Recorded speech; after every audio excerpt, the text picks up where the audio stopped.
রাজধানীর মিরপুরের পল্লবীতে ৮ বছরের শিশু রামিসাকে ধর্ষণ ও গলা কেটে হত্যার ঘটনায় গ্রেপ্তার সোহেল রানা আদালতে দোষ স্বীকার করে জবানবন্দি দিয়েছেন। এছাড়া ঘটনায় জড়িত থাকার অভিযোগে সোহেলের স্ত্রী স্বপ্না আক্তারকে কারাগারে পাঠানো হয়েছে।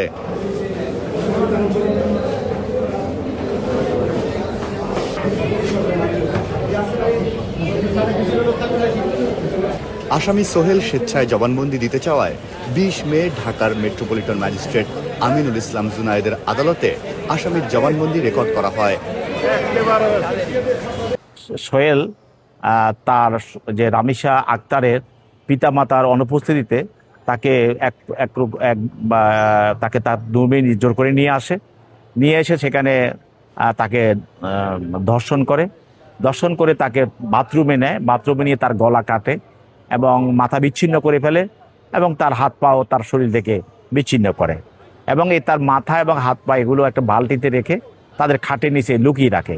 আর মৃতদেহ যেটা সেটাকে তারা শরীরের অন্যান্য অংশ বা অবশিষ্ট অংশ তারা বাথরুমে রেখে দেয়। এই কাজে তাকে তার স্ত্রী স্বপ্না আক্তার সহযোগিতা করে।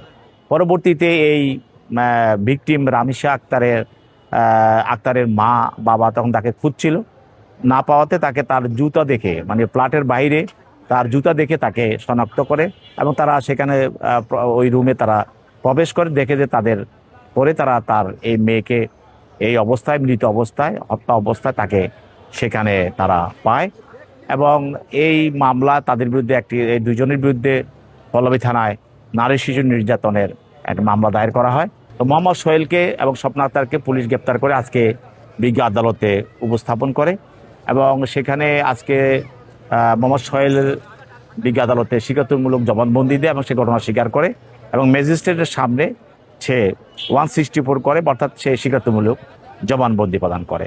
আর স্বপ্না আক্তার তাকেও আদালতের সামনে উপস্থাপন করা হয়, সে কোনো 164 বা স্বীকারোক্তিমূলক জবানবন্দি প্রদান করে নাই।